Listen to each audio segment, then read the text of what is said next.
welcome everyone. I see participants trickling in. I will wait just a moment before I introduce today's guest, George Leef. Um, Thank you to those of you who are trickling in, and thanks to George for being here.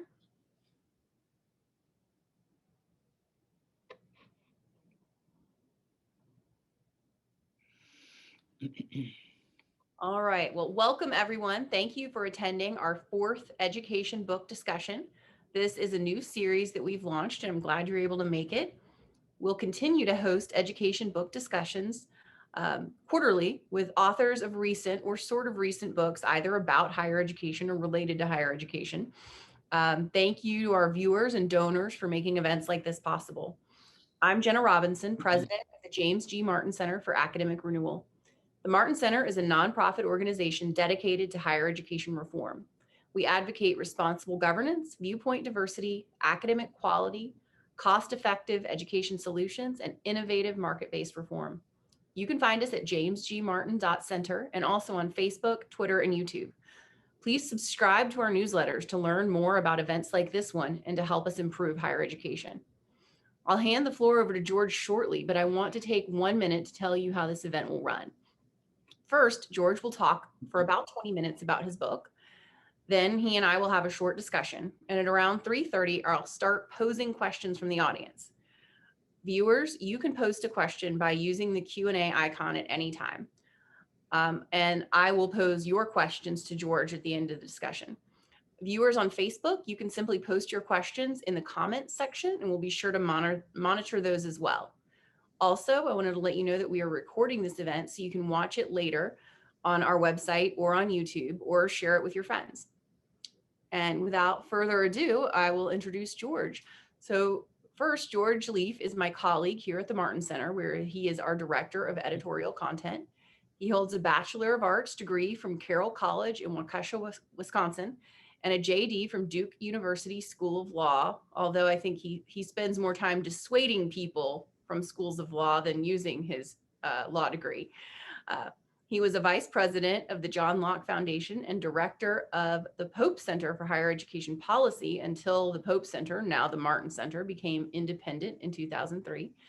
Previously, George was on the faculty of Northwood University in Midlands, Michigan, and he taught courses in economics, business law, and logic. He's worked as a policy advisor in the Michigan Senate and was book review editor of the Freeman from 1996 to 2012. George Leef is author of other books than the one we're talking about today. One is Free Choice for Workers, A History of the Right to Work Movement. And he is also editor of Educating Teachers, The Best Minds Speak Out in 2002. George has published widely with articles and reviews in many outlets, including the Wall Street Journal, Forbes, Regulation, the Detroit News, and most often National Review Online. He is also the author of the book that is up for discussion today, The Awakening of Jennifer Van Arsdale. Welcome, George. Well, thanks very much, Jenna. Glad to be on. And all the other books that we've done in our series have been serious books, whereas mine's a novel. But it's a novel that has as its basis, the real villain of the novel is the education system of the United States, which has a lot to answer for and is responsible for, I'd say, most of the serious problems we confront in the US. They're a consequence of poorly educated people, miseducated people. But we'll get to that and on. Now, I got the idea for this book back in the summer of 2020. The United States was caught up in the tumult of the 2020 election campaign. It looked like Joe Biden was going to cruise to victory and the Democrats were going to sweep everything in front of them. And we were hearing all kinds of really giddy talk from the people on the left about all the stuff they were going to do when they had power. How they would pack the Supreme Court and how they would crack down on hate speech and how they would give America free college and all kinds of wonderful policies that they've wanted for years. And I got to thinking, well, what if they they got their way? What if they swept the table and then we had to endure 8 years of nothing but unrestrained progressivism in the United States? What would America look like after those 8 years? And I thought it would look pretty terrible. Things are bad enough today, but what if we had 8 years of unrestrained left wing policies? That put me in a rather foul mood, depressed. And I got to wondering, if that happened, would we ever have a chance of escaping? Could we ever get back to anything resembling the free America of the past? If we had 8 years of a regime such as we've got right now. And then the election happened and we actually got that regime. Well, once I started thinking about that, I came up with the idea for a novel, which I'd kind of had in the back of my mind for many years, but I never had time to do it. And everything I've ever written had been policy stuff. And then I got the idea that maybe it'd be worth trying fiction. After all, I think a lot of people will absorb lessons from a novel that they wouldn't ever get if they were reading a serious policy book. A lot of people just think, well, that's too boring. I don't want that. But if you wrap it up in a nice story, people will pay attention. And so that's what I contrived to do, to wrap up in a nice, interesting story the possibility of a turning of the table, so to speak, on a left-wing regime that has cemented itself in power in America. And the heroine of the book, Jennifer Van Arsdale, is a completely woke, thoroughgoing believer in left-wing policies, and she works for the Washington Post. She's written a bunch of books. She's well known in left-wing circles. And she is asked by the outgoing president of the United States, Pat Farnsworth, America's first woman president, and the president who really transformed America. She is the one who did it. She had unrestrained power and used it to the max. And as a consequence, the United States is a very, very different place, even than it is right now, bad as things are. Now, Patricia Farnsworth decides that she wants a reliable person to write her authorized biography.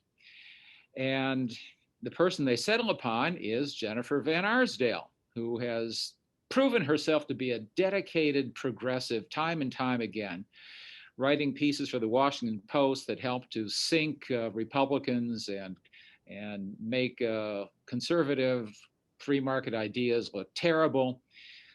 Jennifer thinks this is just great. She's going to get to write about this politician she absolutely adores. So they have a contract.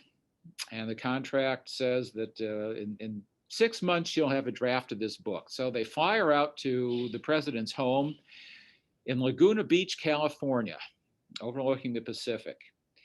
And she has several days of interviews with Pat Farnsworth, and they're just going fine. Jennifer is loving her time with this person she idolizes and hearing about all the policies that are making America so much better than it used to be in the dismal past when we had capitalism and freedom instead of woke policies and equity and concern for our fellow man. But one day, something happens to Jennifer. She goes into the town of Laguna Beach and finds that Laguna Beach is not the place that she once knew it to be. It's run down, dismal, and she runs into criminals. Jennifer's life is saved by a Black Navy vet carrying an illegal gun. And then she starts listening. She feels obliged to listen to Will Collier. They share dessert and coffee. And for the first time in her life, Jennifer starts to listen to differing points of view. And it's kind of a shock to her system to hear, especially that a black guy doesn't believe in diversity and doesn't believe in reparations and thinks that progressive policies have ruined the state of California where he's lived. Jennifer can't get it out of her mind.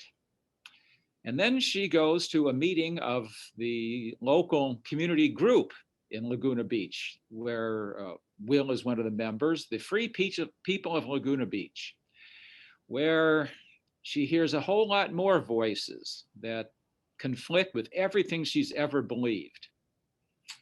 Now, I'm not going to give too much of the rest of the story away. I think it's a pretty good story, and there's some twists and turns that people won't expect. But anyway, Jennifer has, as I call it, an awakening.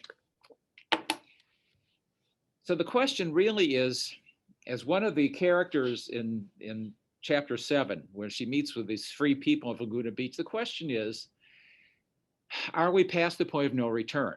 And that's the big question facing America. And that's the question I'd like people to focus on as they read through the book. I hope people will want to get it and think about the situation where America is these days. Namely, are we past the point of no return?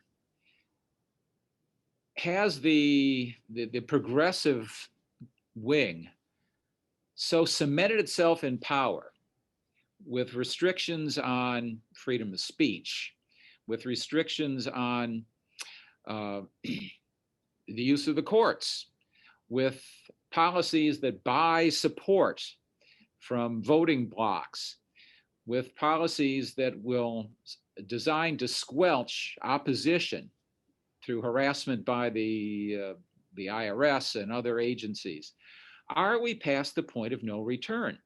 One of the characters says, the takers now outnumber the makers.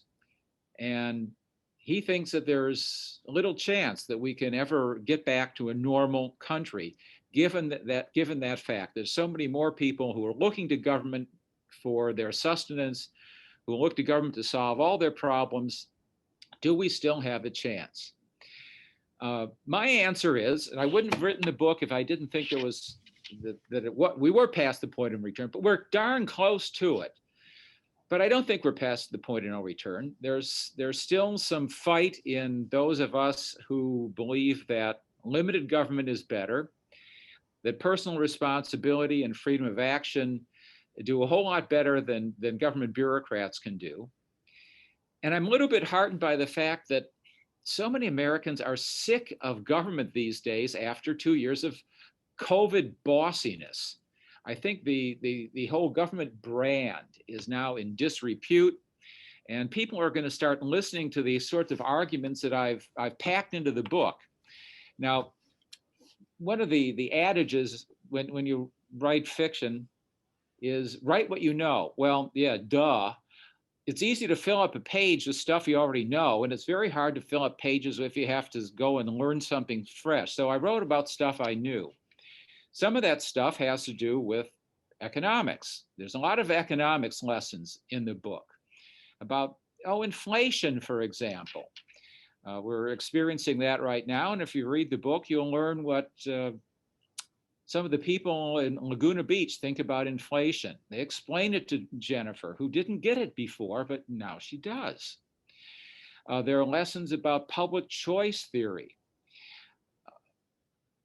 In particular, to disabuse people of the idea that government officials are just there to do what's best for the public, and they're motivated by concern for the public good. Well, Jennifer gets disabused of that idea. Quite a few episodes do that.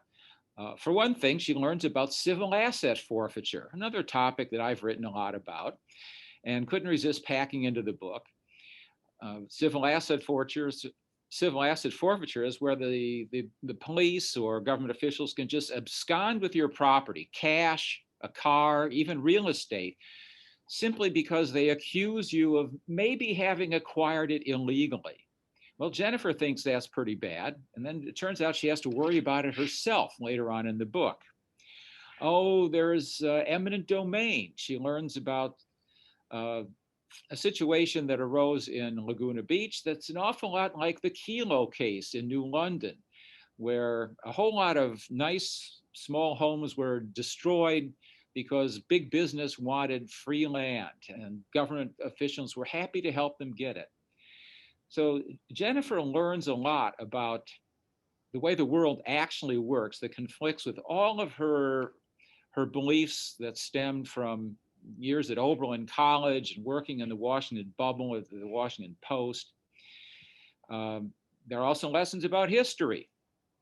A lot of Americans don't know about history, and Jennifer certainly was one of them, but she learns a great deal about, for instance, what happens when you lose independent judiciary and have such a vast range of vague laws that anybody can be accused of anything if the politicians decide, well, we want to get rid of this person.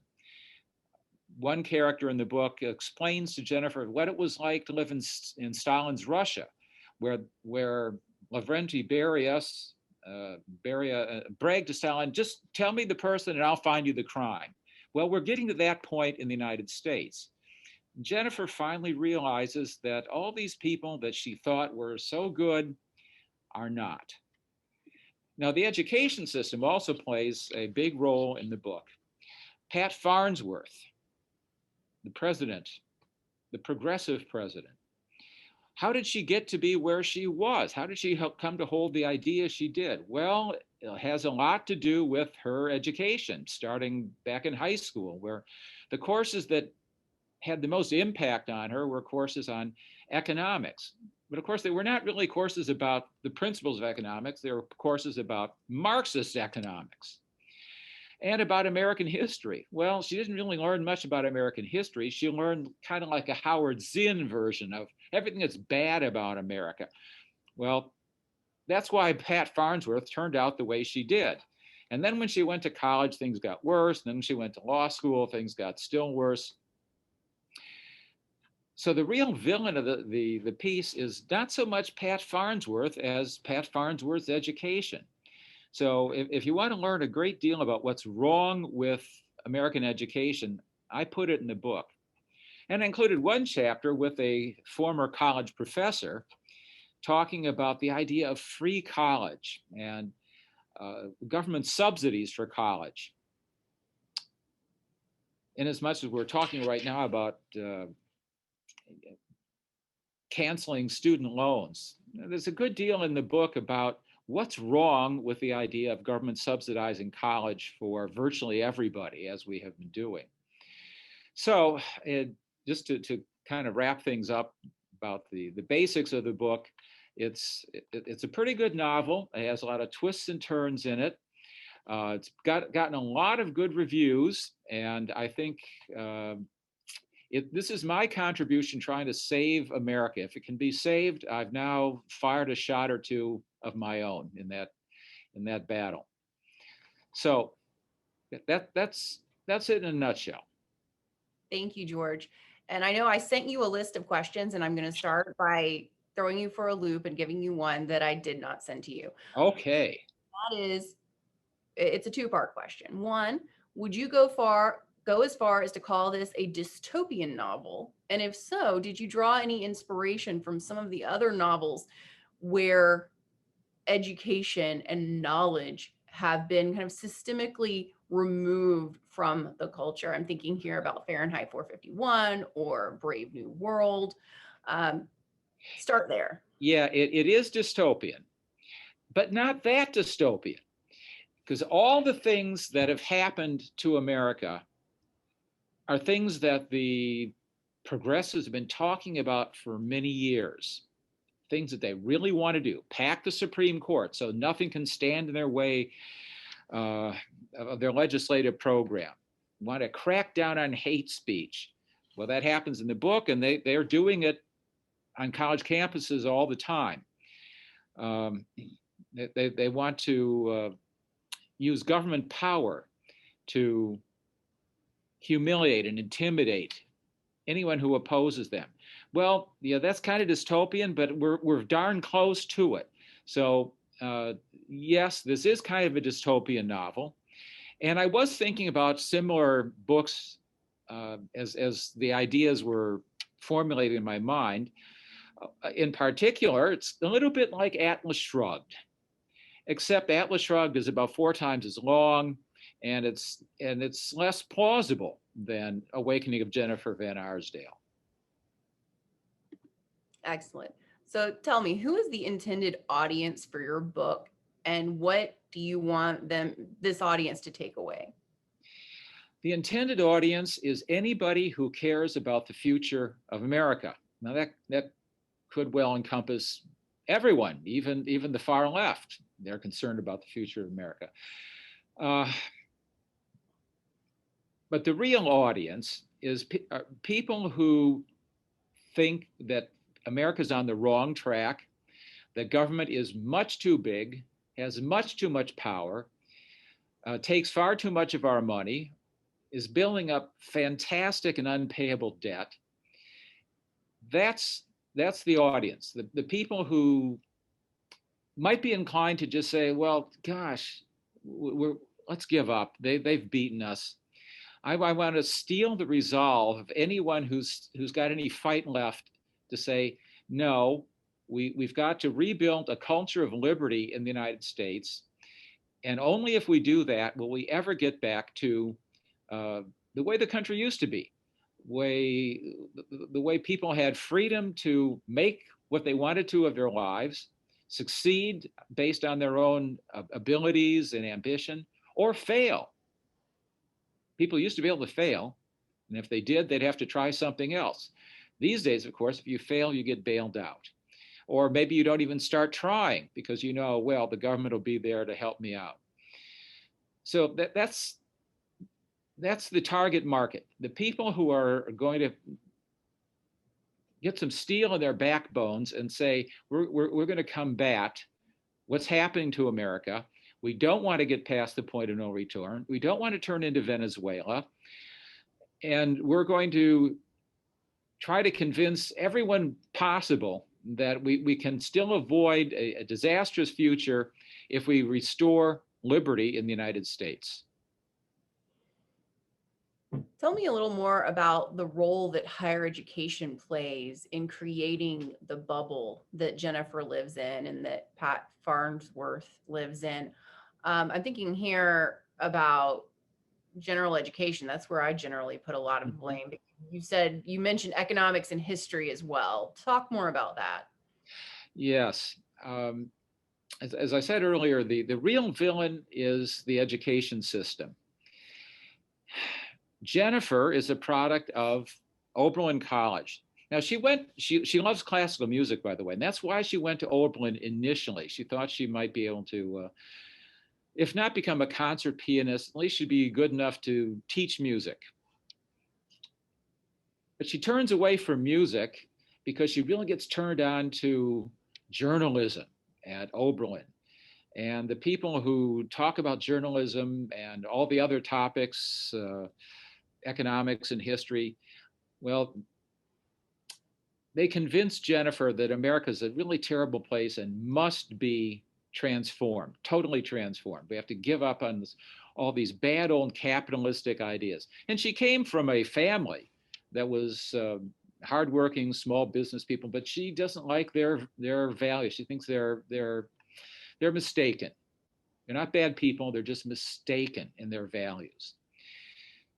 And then, of course, Jennifer winds up working in left-wing journalism where she hears nothing but similar opinions from people who have been to colleges like Oberlin and the Ivies and UNC and Duke and every place else where these ideas are reinforced day in and day out.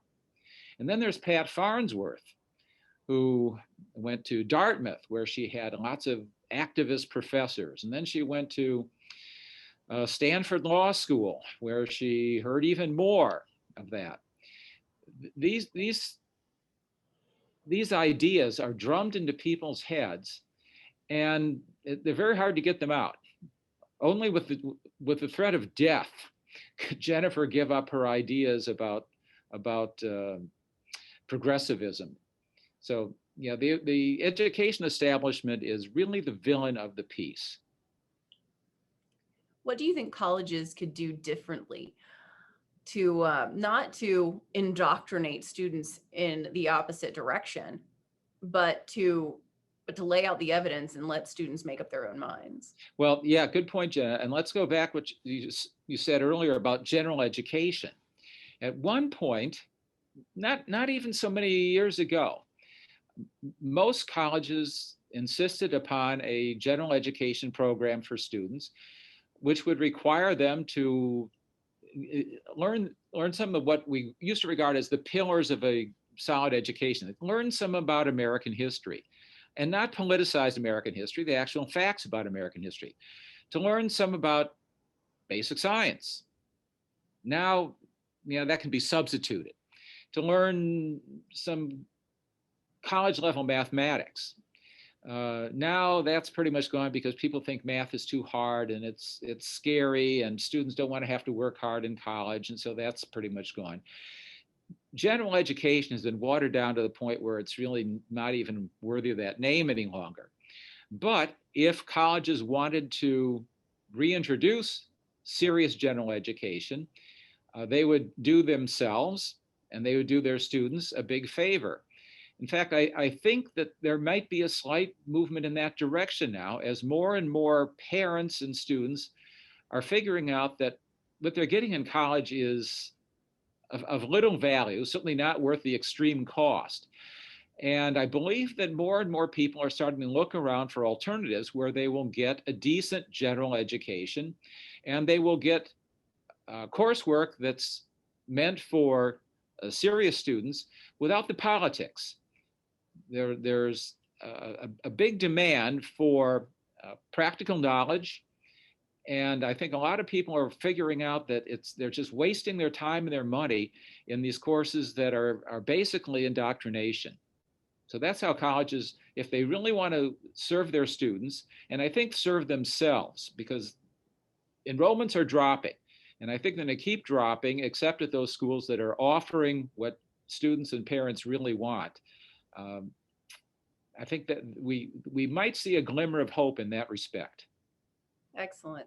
So you mentioned a few specific universities. You mentioned Oberlin, you mentioned Stanford, you mentioned Dartmouth, UNC, and Duke. And Jennifer is a product of those institutions. Pat is a product of those institutions.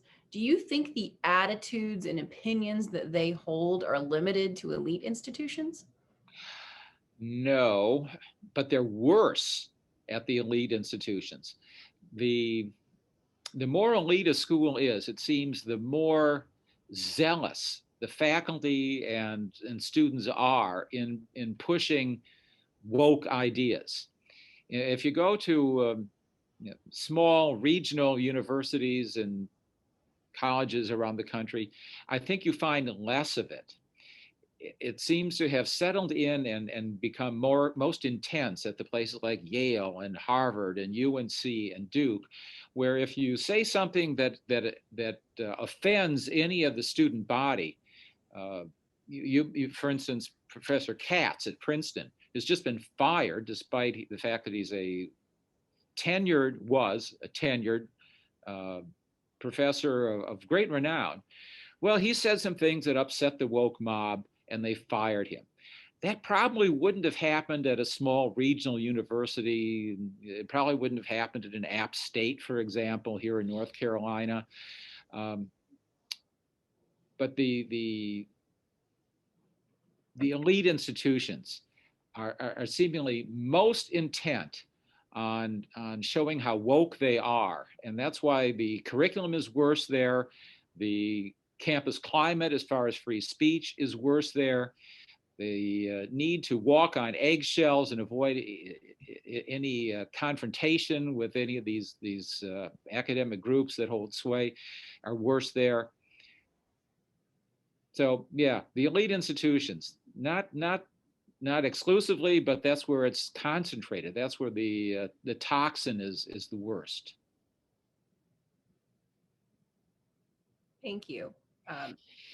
As you mentioned in your kind of opening remarks, Jennifer gets a pretty dramatic wake up call that starts her on her journey away from her previous worldview. Mhm. A lot of parents actually got a wake up call, a different wake up call during COVID when they saw what was going on in schools, when their students were home from school, Yes. taking their lessons via Zoom, and parents could look over their shoulders and see the assignments that they were getting, seeing that they were dumbed down, they were politicized, various other problems. Um, do you think Americans are having their own awakening right now, at least some of them? Yes, and that's perhaps the biggest of the reasons why I think we still have a fighting chance of throwing off the yoke of progressivism and getting back to a free country. COVID did so much damage to the left because people could see it.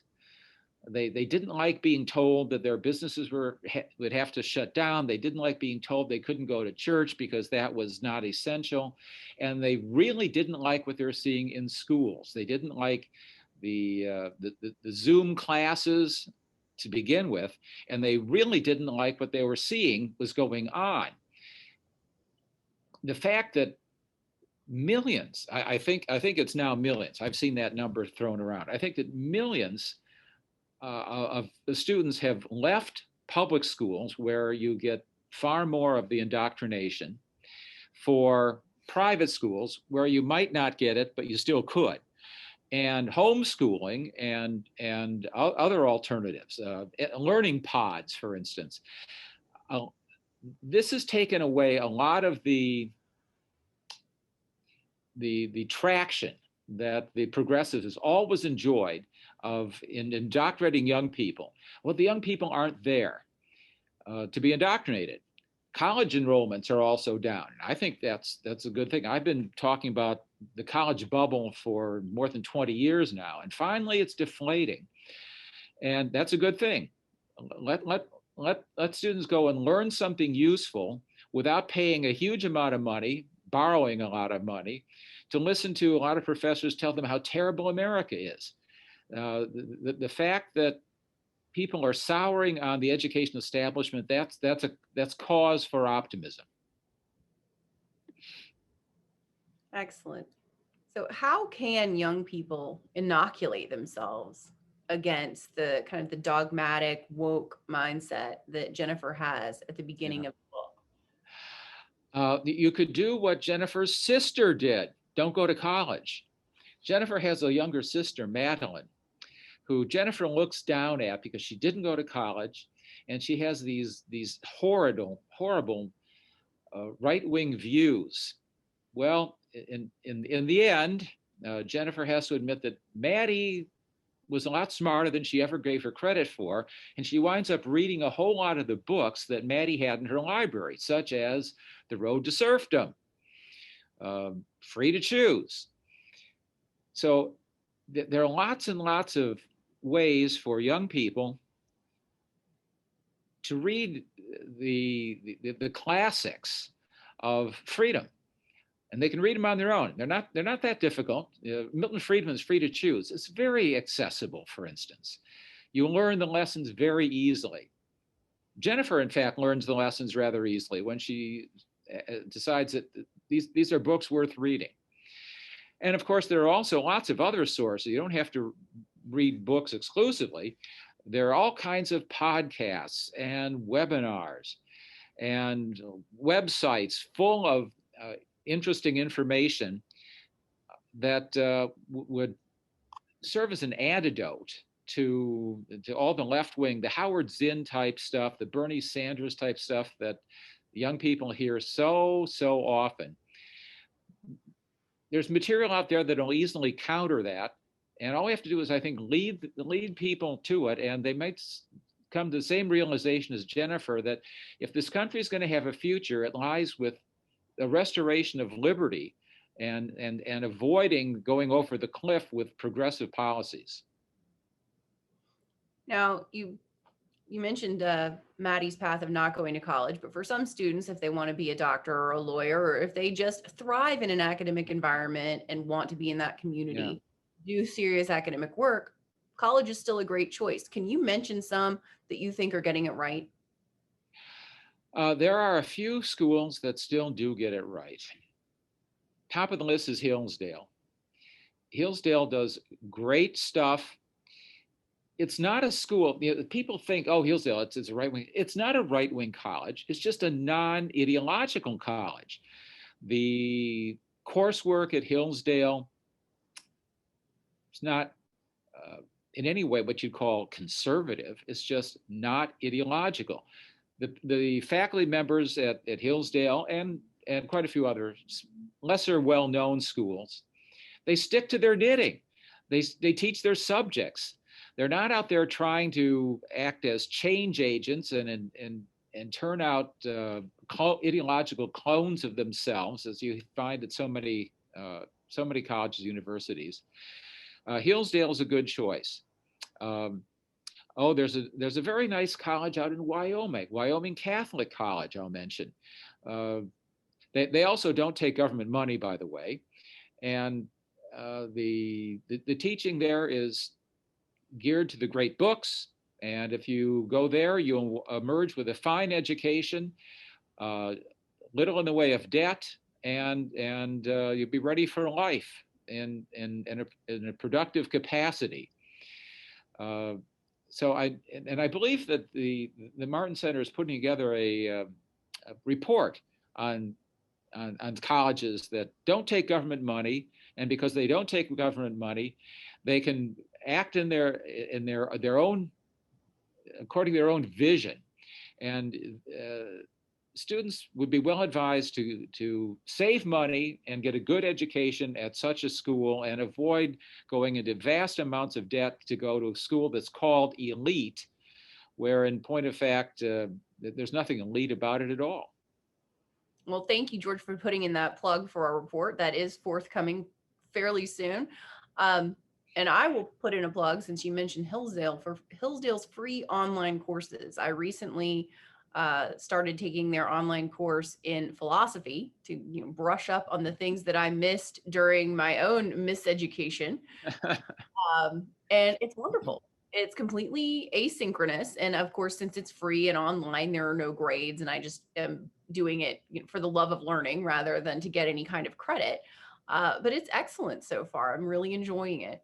And I recommend that to anyone who just wants to learn things in order to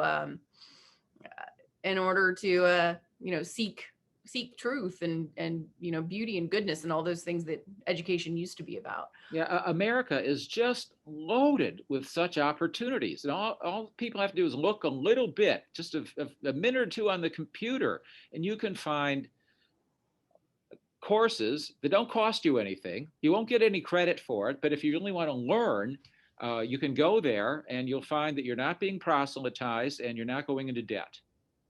Absolutely. So last question, George, where can readers find a copy of your book? Well, it's available on Amazon.com. If you don't care for Amazon.com, it's at Barnes and Noble. One guy told me that he found it going online at Walmart. So if you just put in the title, Awakening of Jennifer Van Arsdale, you'll be able to find it and order it. It's available in Kindle and paperback. Excellent. Thank you, George. And now I'm going to turn to the questions we have from our audience. The first one comes in from Dave. He says, I agree that limited government is better. However, when higher education administrations impose their will and deny the academic freedom of individual faculty members and students, are there alternatives to judicial or executive intervention? Good question. Quite a few professors have turned to the judiciary after they have been trampled upon by woke administrators. There was a case settled just recently, or at least adjudicated recently, down in Florida, where a professor at University of Central Florida, I believe, had made some criticisms of diversity policy. Well, the administration decided, well, we just can't have people saying bad things about diversity. So they fired him, despite the fact that it's a public university and therefore subject to the First Amendment, and the fact that he had tenure. Well, the 11th Circuit just held that the university had violated his First Amendment rights and that he was entitled to reinstatement and back pay. So that is one avenue. Another avenue, I think, is for faculty members who find themselves in the crosshairs at institutions like that. Go someplace else. Go teach at a school where you will be appreciated and where you won't have to worry about walking on eggshells, and you can speak your mind. There's the university that's on the horizon at this point, but will eventually have students. The University of Austin in Texas. They're going to be committed completely to freedom, academic freedom, and I think that really good professors would probably find a home there. Ralston College has also just made that academic freedom their Right. Their lodestar as well. So I think, and Jordan Peterson is going to be running it. Mhm. And again, that's on the horizon. It hasn't really, we haven't been able to see whether they're actually doing it yet, but I'm hopeful. I am too. Okay, another question is coming in from Ray. He says, George, you described Jennifer's turning point or starting point to openness and ultimate awakening as one that began with being saved from battery and robbery. Perhaps you wrote this in the novel unintentionally, but it took a serious personal crisis to begin the turnaround. Do you think this is true of most people in our indoctrinated culture today? Will it take a personal crisis to get people to see outside their bubble and awaken from being hyper leftist and or woke? Answer: yes. And that's exactly why I came up with that little plot device. Knowing quite a few left wingers, not all that well, but I know how they think. There's little chance that they'll ever change their mind just because you say, look, here's an argument that you should consider. When you start making arguments with these woke people, they just get angry with you. They will call you names. They will impugn your motives. They won't listen. They won't engage. They're not interested in argumentation and debate at all. So the one and only way I could think to make Jennifer pay attention to people who don't agree with her woke, didn't agree with her woke positions, was for her to be saved. And so that was my plot device. I couldn't think of any other way to do it. And in point of fact, short of a life or death crisis like that, I think most people on the left are so indoctrinated with their statist beliefs and so impervious to arguments against them that most of them won't listen. And until it really starts to hurt personally, they won't listen. I think we did see some of that playing out during COVID. People who were losing their livelihoods had an awakening, and people who had to stay home and watch what their children were going through. Yes. Case in point, there was a woman in New York City who had a government job in New York City. She complained to the new mayor, however, about the mask policy in the public schools. Well, what happened to her? She got fired. And I think that might have had its own awakening moment for her. Excellent. Okay, we've got another question from Tom. And actually, right before we go to that one, I want to remind Facebook viewers that if you put your question in the comments, we will get to it. But our question from Thomas: Will used his illegal gun to stop crime. Do you think guns today are used more to stop crime or to carry out crime? Well, they're probably used more often to carry out crime, but they're used much more often than people think to stop crime. But the defensive use of firearms is seldom discussed in the mainstream. You'll hear cases about defensive use in you know websites like Town Hall, maybe write about such instances, but you'll never hear about it through the mainstream media. Washington Post would never talk about defensive use of firearms, but it does happen, and probably a whole lot more often than people would suspect. Criminals are going to get their hands on guns no matter what. Uh, and Will Collier, who's the character who saves Jennifer, explains to her that he didn't turn over his firearms. Well, he turned over the one that was useless and got money for it, but he didn't turn over the gun that he thought he would really need to help protect himself, his family, and people in the community. And it was a darn good thing that he kept it. And Jennifer came to agree with him on that point. Okay, so we've got a comment by Dave who says, although Berea College is not an elite institution, it is an elite wannabe. My battle with the forces of the woke has many similarities with Professor Katz. Can you comment on non-elite institutions, employing illiberal tactics? Yeah, that's a very good point. And I'm quite familiar with the case at Berea College.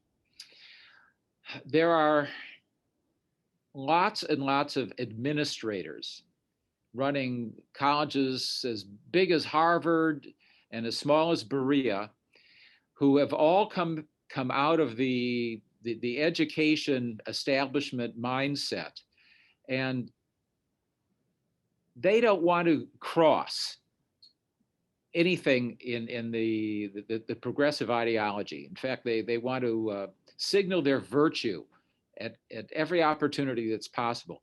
And so when they come across a faculty member who dissents from the orthodoxy about diversity, inclusion, equity, all that we're hearing so much about these days, when they come across a faculty member who dissents, they think, oh, I'll be doing a good thing for the cause if I come down like a ton of bricks on this person.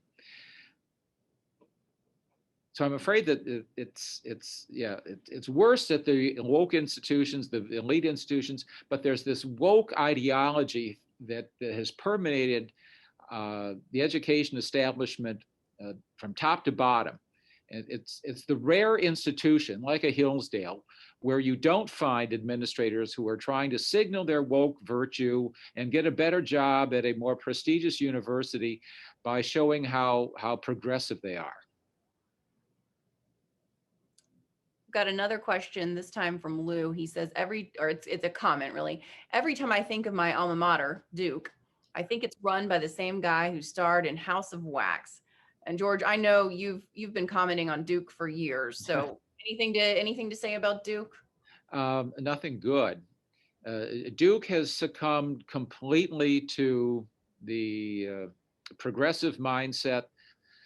The administration at Duke does everything it can to show how virtuous they are, diversity, equity, inclusion everywhere.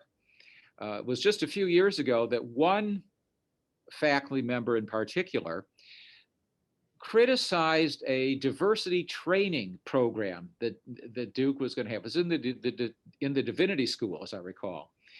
And he said this would be a waste of time. Well, for having said that he thought it would be a waste of time, this is a polite email, but he just said, I'm not going to do this. It'd be a waste of my time. He was targeted and subjected to such a campaign of harassment that he decided to retire. Now, I have nothing good to say about Duke. They don't stand up for people who dissent from the left-wing orthodoxy. Okay, this one's about accreditation, George, so I think you'll like it.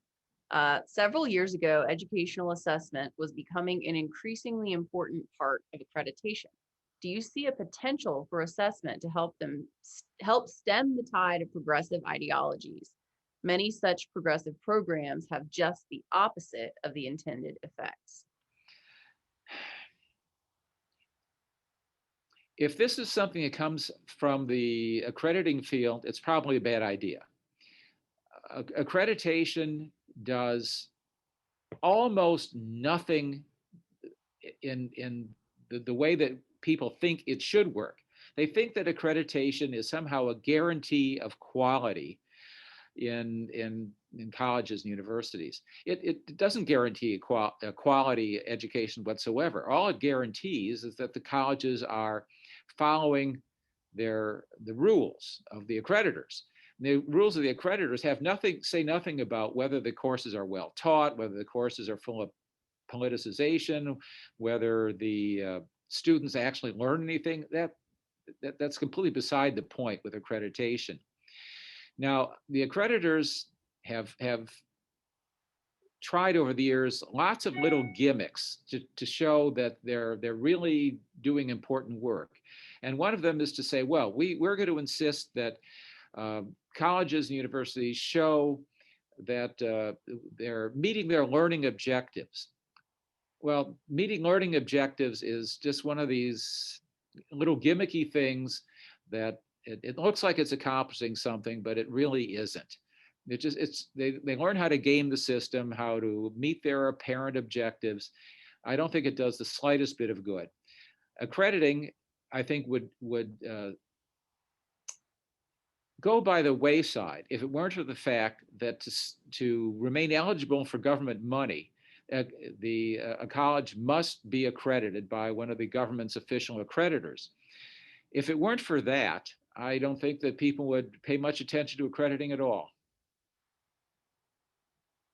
I think, and here we're going to have the last question. Yvonne asked, any thoughts on law schools? My oldest, twins, just graduated from Hillsdale. One is headed to the University of Chicago Law School and one to Notre Dame. Thoughts on law schools?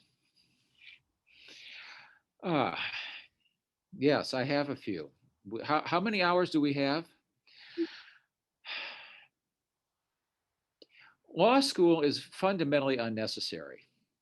Having done it myself and spoken with many other people who have become practicing attorneys, which I didn't do, they will tell you that what you learn in law school, you could just as easily learn elsewhere. There's nothing that you need to know to be a successful attorney that has to be taught in law school that you wouldn't otherwise learn on your own.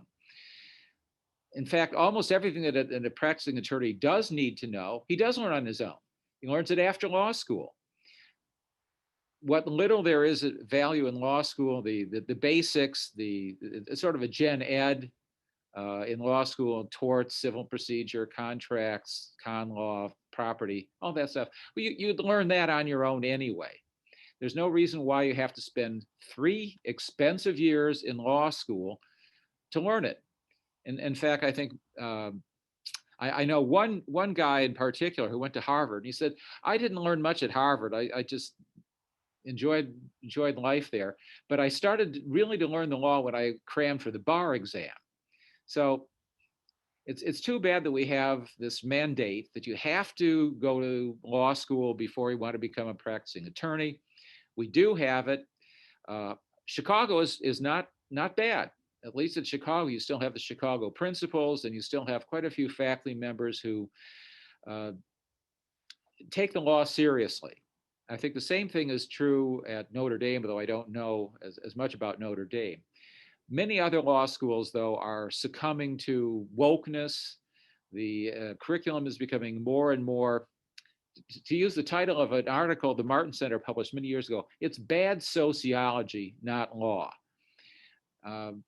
But the left wing knows that to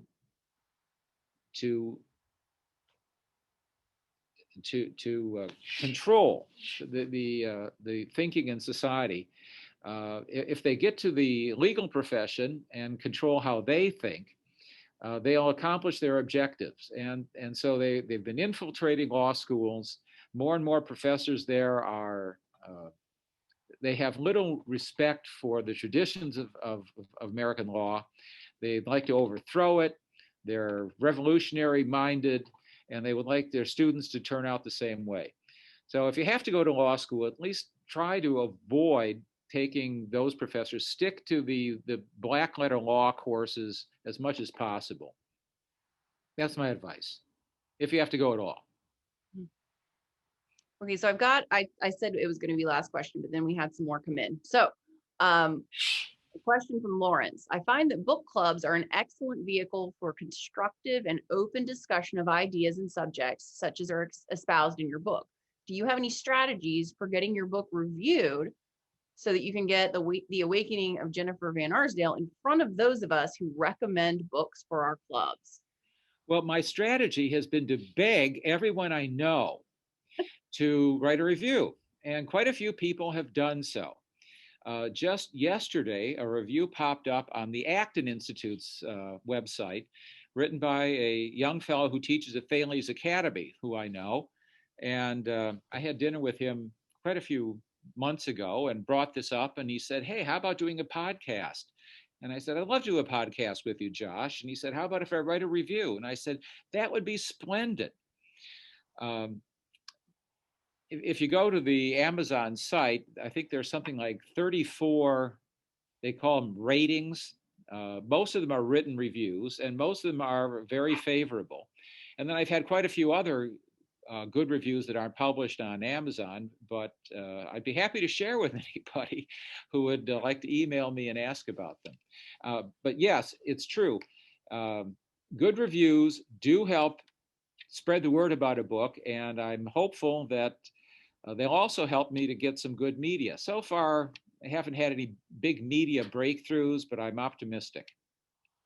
Mhm. We've got a follow-up comment about accreditation, and that is accreditation is important for graduate school admission. I'm not sure how we can get around accreditation. Accreditation used to serve a reasonable purpose to indicate institutions that were really offering college education. That was the initial impetus behind accreditation. So you could separate schools that were true colleges from schools that were just pretending to be. Now that might still be useful in graduate school. There may be programs in graduate school that are fly by night. And there may be some that are really excellent. And accreditation might help you to determine which is which, separate wheat from chaff. If it did that, that would be useful, and people would be willing to pay for that. The problem with accreditation is it's been given this great, big, powerful position of being able to tell schools, if you don't do what we say you should do, you will lose your ability to take federal money, and then you'll go out of business. Very few schools are willing to say, "Oh, well, we'll do without the federal money." And so the accreditors have this great big powerful weapon, and they use it to insist upon uh, left wing policies, especially diversity type policies. But if it weren't for that, they might do some good. I'll concede that. Mhm. Um, a comment about med schools. Susan says, I realized to get in, essays on microaggressions and implicit bias are now required. Yeah. Med school has gone really woke in the last 5 years or so. Many of them, most of them. They now filter out students who seem not to be woke. They discriminate against faculty members who aren't woke. There was an egregious case at the University of Pittsburgh Medical School uh, within the last 2 years where a faculty member criticized diversity policy. Well, they thought that was just intolerable, and so they punished him and gave him a reduced status, took away some of his responsibility, making a symbol out of an example out of this professor so as to dissuade others from criticizing that sacred cow policy of diversity. Unfortunately, that is a very serious problem in medical school. They're all going woke. A question from Dave. Did your selection of Oberlin College as Jennifer's alma mater have anything to do with the recent case won by Gibson Bakery, Oberlin's woke minions? It did. And in fact, I mentioned it in the book that these overzealous administrators at Oberlin cost the school a vast amount of money by siding with the overzealous students who were insisting that the Oberlin the Gibson family bakery was a racist institution, and I thought it fit nicely into the narrative to have Jennifer go to a school not only that is known for its wokeness, but had recently been subject to a lawsuit. Excellent. Now, this next one I'm going to answer. This is a question from Ray. Would the Martin Center consider working towards starting a network of higher education employees for freedom of expression and diversity of thought and against CRT-infused equity and anti-racism? A listserv, perhaps. Knowing there are others across the country who are working against the woke onslaught and communicating about our efforts would strengthen our convictions and increase individual and collective courage. And yes, we would certainly consider that. In the meantime, there are some groups working in that direction. I can recommend Heterodox Academy, which is for faculty, and a new one, the Alumni Free Speech Alliance, which is mostly driven by alumni. There are chapters at various institutions, but almost all of the chapters also have faculty members who are part of those groups, and those groups are working for freedom of speech, academic freedom, and viewpoint diversity on campus. And so I think there is a kind of a widespread acknowledgement that in order to combat these critical issues on campus, people do need to organize in groups so that we know we are not the only ones who oppose the illiberalism that's going on. I agree. Fight the power. Okay.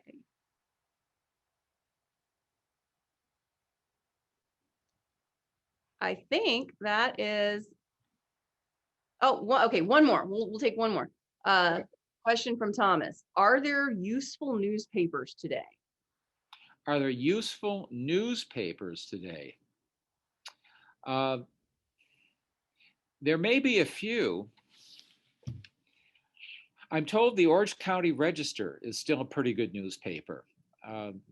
This fellow I've known there for a long time, Stephen Greenhut, and I asked him recently, is OCR still a sound newspaper? And he said, yes, it is. They stuck to their philosophy over the years. Most have not. Most newspapers have been bought up by woke interests, and sadly, all they do is regurgitate the woke narratives about everything. The Wall Street Journal is still pretty good, the editorial page anyway, although the news part of it, they tend to side with the progressives too often. You don't get good news out of the Wall Street Journal, but you do get pretty good editorials. Trying to think if there are any other newspapers. The Detroit News is still a pretty good newspaper, I'm told. A long time voice for sanity up in the Midwest. The Detroit News is still a pretty good paper. But journalism has mostly been infected with wokeism. Most young journalists are like Jennifer, and they think that their job is not to tell the facts, but to influence what people believe. And that's what you get out of most newspapers. Even the news stories are slanted, the editorials are slanted. You'd be better off not paying any attention to them at all. Here in North Carolina, I can recommend the Carolina Journal and the North State Journal, Yeah, but those are dailies. So I yeah. think there's a dearth of daily newspapers that just deliver the news. You can find out what's going on. And with that, I think we're going to wrap up here. The last comment that I see is, what a wonderful podcast this has been, from our friend Lou. Thank you. And thank you all for attending. I hope you will sign up for our newsletter so you can find out when we have our next education book talk. We are now doing them quarterly, and so we will be announcing our next author very soon. Thank you all for being here. Thank you, George, and everyone have a great afternoon.